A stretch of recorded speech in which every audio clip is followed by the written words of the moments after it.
حي على الفلاح.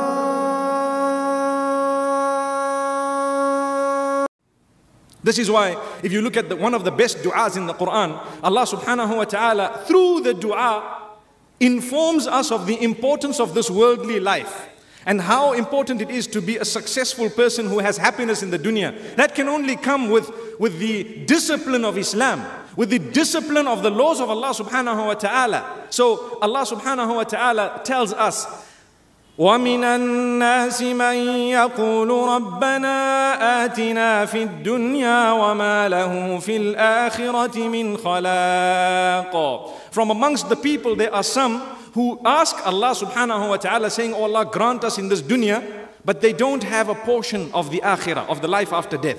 Grant us in this world. They only make dua for this world. Ya Allah, I need the job. Ya Allah, I need the health. Ya Allah, I need the wealth. Ya Allah, I need a spouse. Ya Allah, I need this, I need a car, I need a house, I need an increase, I need a salary, I need what? I need good health, and so on.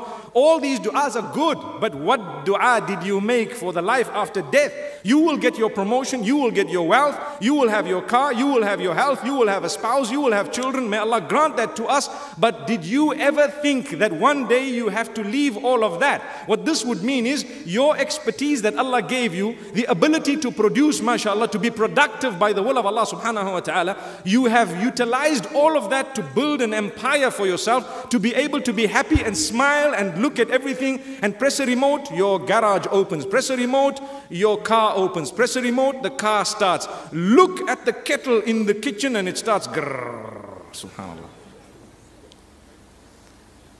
Imagine, today you can look at something and it starts operating. I'm sure a lot of you have the phones where you look at it and it scrolls down. You look away and the video stops. You see how it's working. So all this is part of the dunya. But Allah subhanahu wa ta'ala says,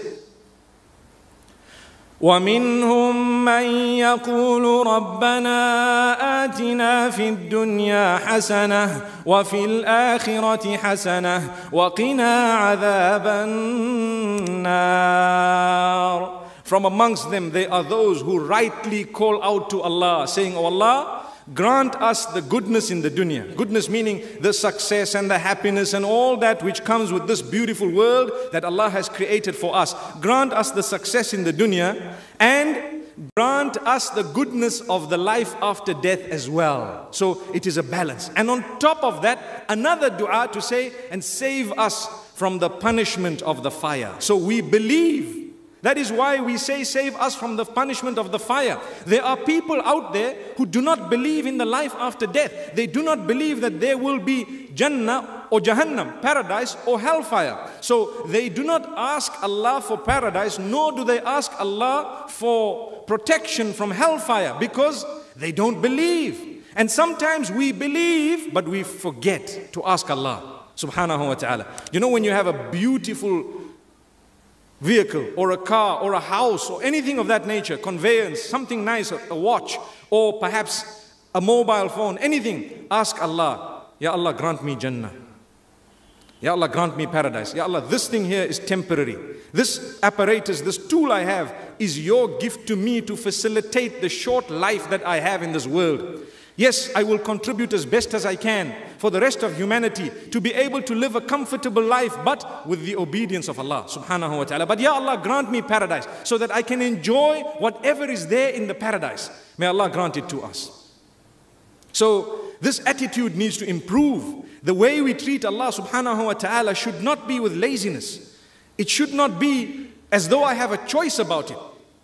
In Surah Al-Ahzab, Allah subhanahu wa ta'ala says, وَمَا كَانَ لِمُؤْمِنٍ وَلَا مُؤْمِنَةٍ إِذَا قَضَى اللَّهُ وَرَسُولُهُ أَمْرًا أَن يَكُونَ لَهُمُ الْخِيَرَةُ مِنْ أَمْرِهِمْ.